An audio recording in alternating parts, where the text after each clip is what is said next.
종교의 기원, 자연물 숭배인데 전제가 하나 빠져 있어가지고 그걸 먼저 설명을 해주고 할게요.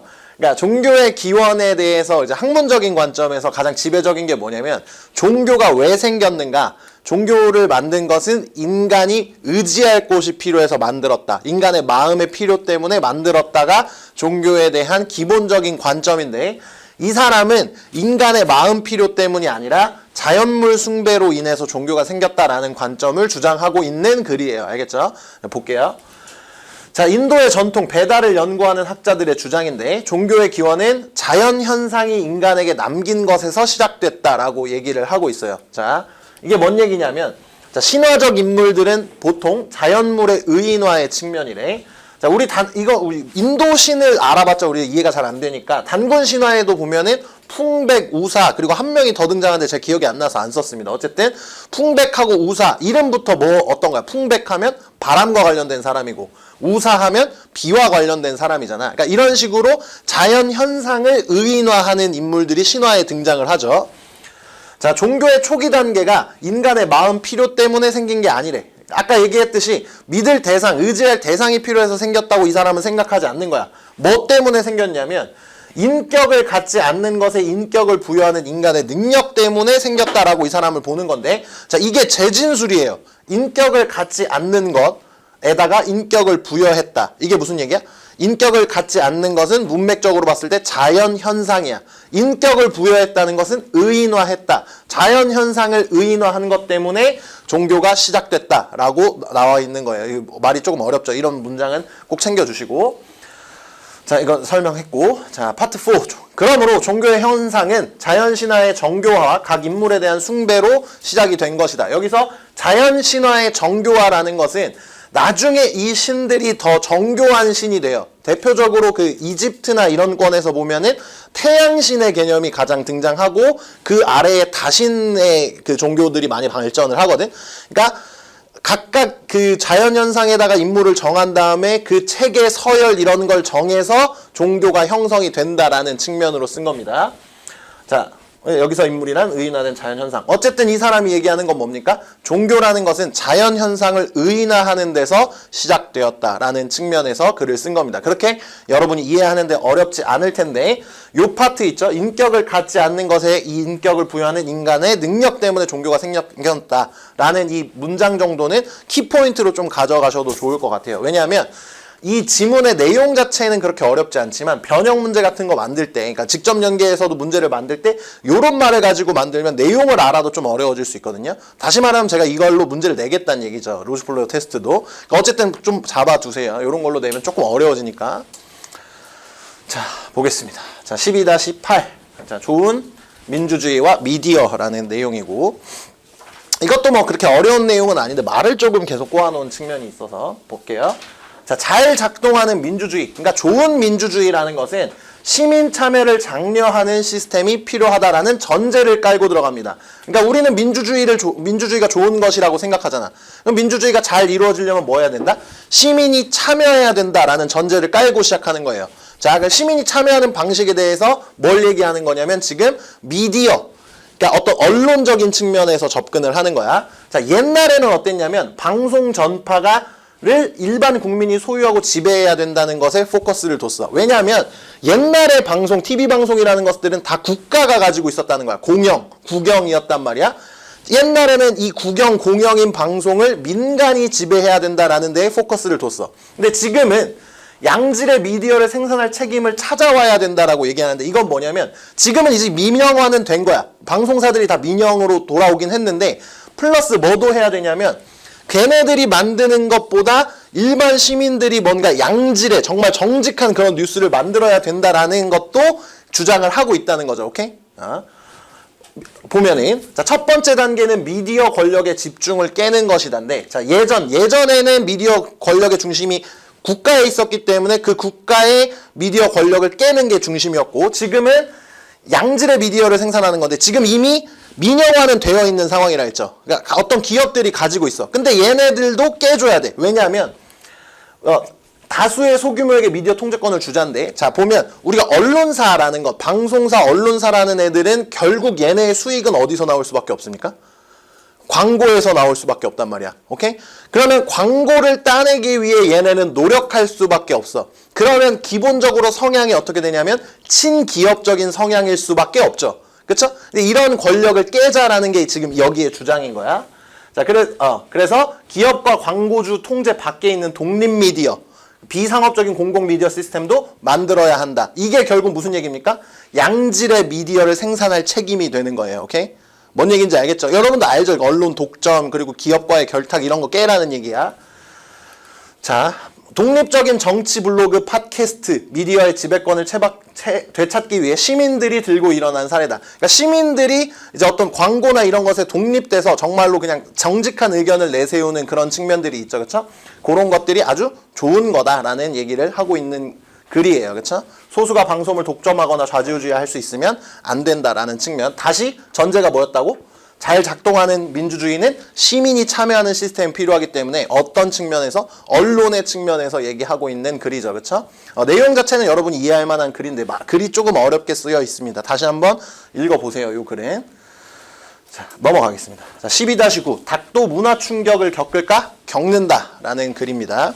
그리고 이 글에도 전제가 하나 더 들어갔으면 좋았을 텐데 하나 빠졌는데 문화 충격을 겪는다라는 부분을 조금 이제 명확히 해줬으면 좋았을 텐데, 자, 문화 충격은 언제 겪는 거냐면 익숙한 것이 있고 내가 익숙하지 않은 새로운 것을 만났을 때 겪는 것을 우리가 문화 충격을 겪는다고 얘기를 하죠. 그걸 잡고 있어야 돼. 자, 보면 암탉이 모르는 것 때문에 고통을 겪을까? 문화 충격을 겪을까? 이렇게 물어보고 시작을 하는 거야. 자, 실험을 해본 거야. 평생 닭장에만 갇혀 살던 닭들을 넓은 잔디밭에 풀어놨다라는 실험이에요. 자, 닭장하고 잔디밭 무엇을 선택할까? 자, 일반적으로 우리가 동물을 바라보는 관점, 동물을 뭐 보호한다 이런 관점에서 보면 닭을 닭장에 놓고 키우는 게 인간적입니까? 닭을 잔디밭에 풀어놓고 기르는 게 인간적입니까? 당연히 잔디밭 쪽이야. 그러면 우리가 뭐라고 생각하게 되냐면 그게 옳다면 닭은 잔디밭을 선택하겠지라고 생각을 한 거예요. 근데 대부분 닭장 안에 사는 것을 선택했다는 거야. 왜? 평생 알던 형태가 닭장이기 때문. 이걸 통해서 우리가 닭의 무엇을 증명할 수 있냐면 닭한테 익숙함이라는 개념이 있다는 걸 알게 된 거죠. 오케이?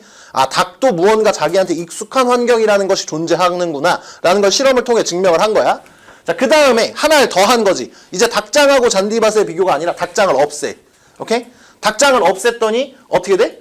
구석에 몸을 웅크리고 있는다는 거야. 얘가 왜 이러고 있는 거야?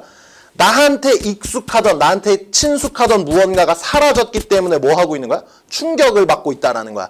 그래서 뭘 증명할 수 있게 됐어? 닭도 문화 충격을 겪는다라는 걸 증명할 수 있게 됐고, 자, 또 하나를 증명했는데 잔디밭에 적응하려면 오랜 시간이 걸린다라는 거야. 그러면 다시 말하면 시간이 조금 지나면 이 닭이 잔디밭에서 잘 생활한다는 거지. 이걸 통해서 뭘 알 수 있어? 아, 닭에게도 익숙함이라는 것이 존재하구나. 그래서 익숙하지 않은 것을 만났을 때 충격을 겪는구나 라는 것을 증명해낸 실험의 내용인 거죠. 그렇죠? 자, 첫 문장의 답. 암탉이 모르던 것 때문에 고통을 겪을까? 겪는다 라는 것이 답이 되겠죠. 그렇죠? 오케이? 넘어가겠습니다. 자, 12-9의 독해 첫 문장. 이 문장에 지금 독해 첫 문장 볼게요. 자, 지금 우리가 이제 이 독해에서 하던 게 결국 저희가 지금은 한 2가지 정도만 계속하고 있는데, 첫 번째는 전치사 플러스 관계사 계속하고 있고요. 두 번째는 문장이 길어졌을 때 단순화할 수 있는 능력을 계속 여러분한테 얘기하고 있어요. 자, 문장이 여기서부터 여기까지이기 때문에 꽤 긴 문장이다라고 얘기할 수 있겠죠. 그렇죠?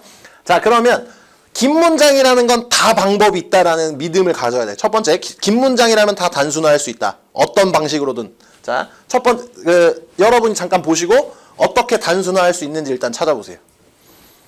어떻게 단순화할 수 있는가? 저한테 뭐 어차피 발표할 거란 기대는 없습니다. 그냥 여러분 머릿속에 딱 내 답은 이거다 이렇게 결정을 해놓으세요. 어떻게 이 문장을 단순화할 수 있을까?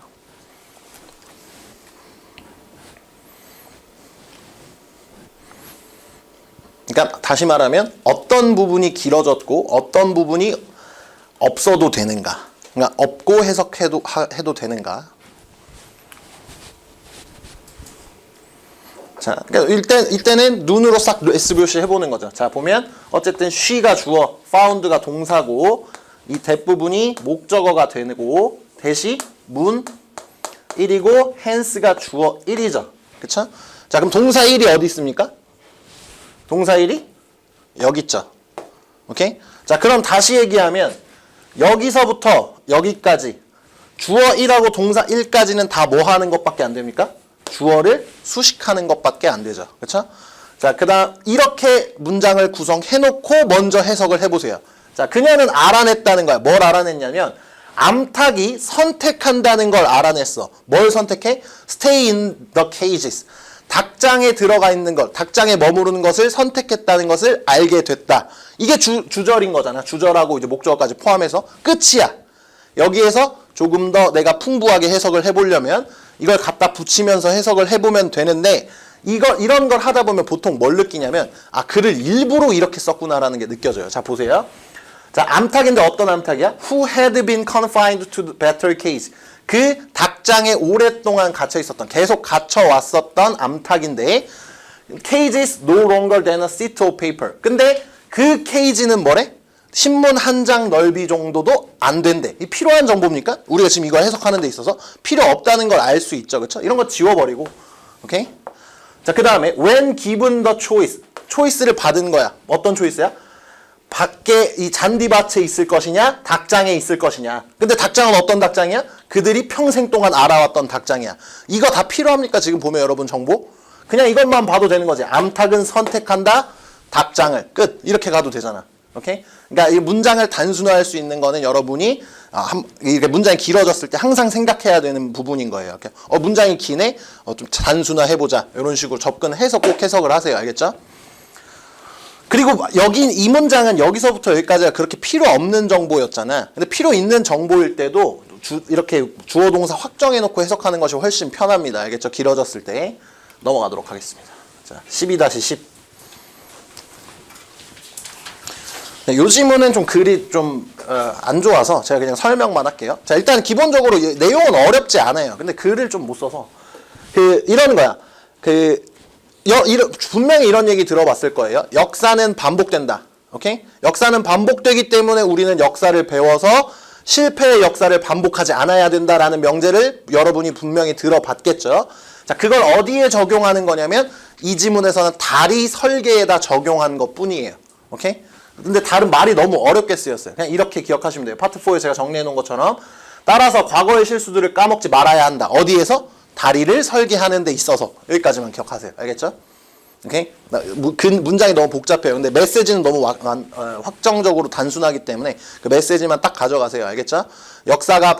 실패 역사를 반복하지 않기 위해서 역사를 배워야 한다. 이 정도로 이해할 수 있겠죠. 소재는 다리 설계였다. 오케이? 이 정도만 기억하시면 됩니다.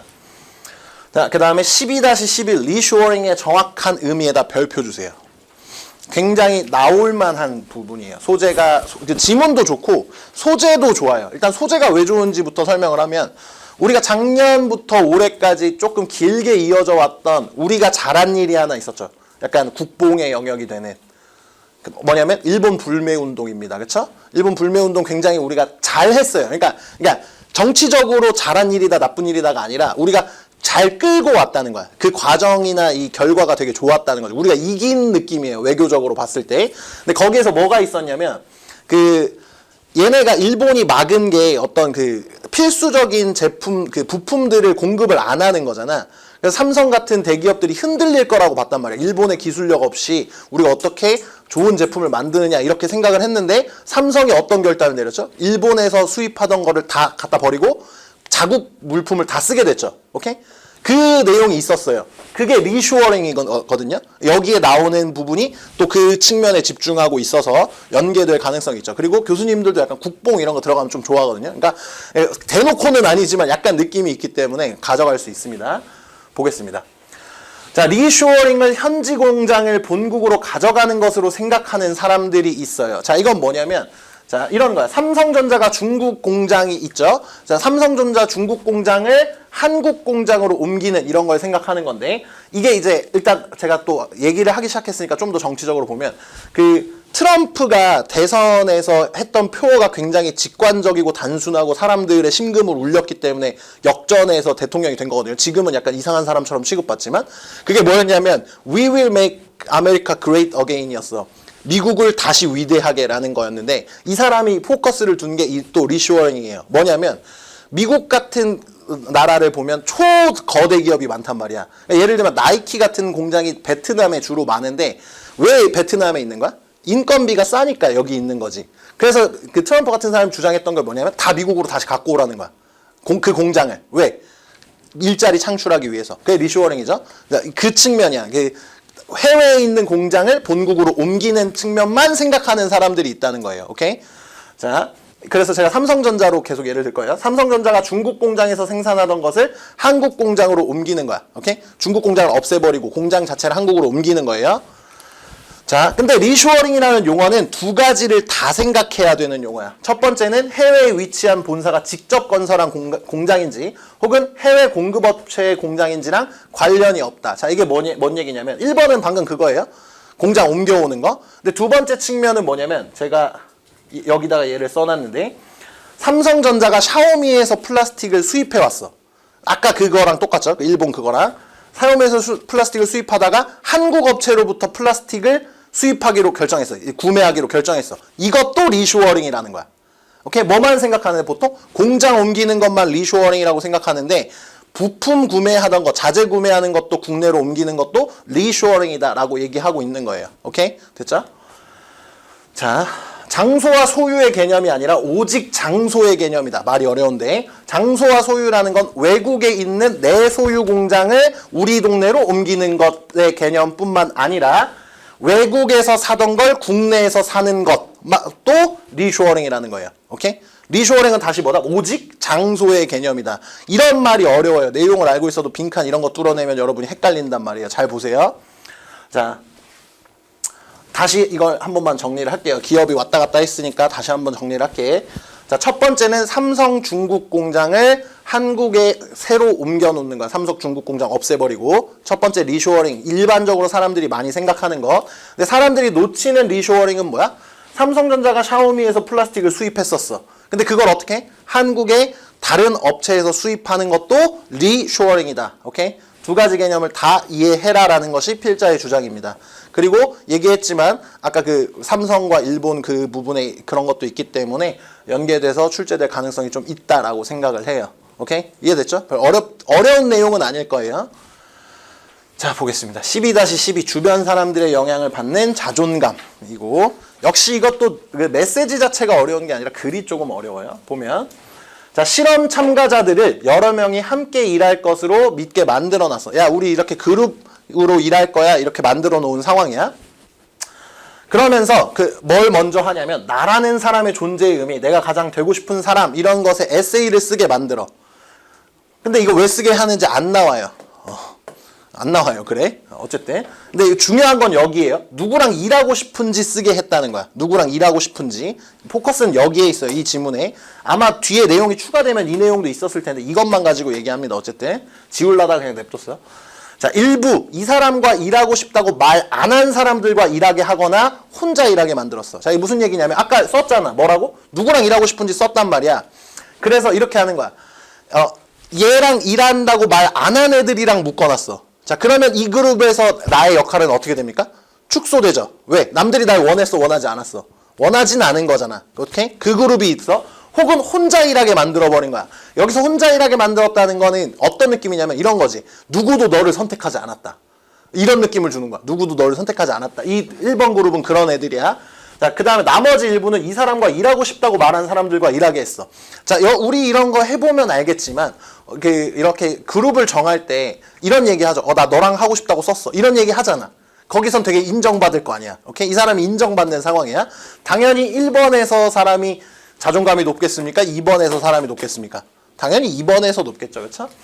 자, 2번보다 1번 혹은 혼자 일하는 사람의 자존감이 더 낮았다라는 내용이고 우리의 자존감은 다른 사람들이 우리를 인정하는 것과 관련이 있다라는 거죠. 그러니까 왜 1번 그룹에서 일했으면 인정을 거의 못 받았거나 혼자 외롭게 일했을 거고 2번 그룹에서 일하면 이 사람을 원하는 사람들이었으니까 좀 더 많은 인정을 받았겠죠. 그렇죠? 됐죠? 네, 넘어가겠습니다. 자, 12-독해 두 번째 문장 보겠습니다.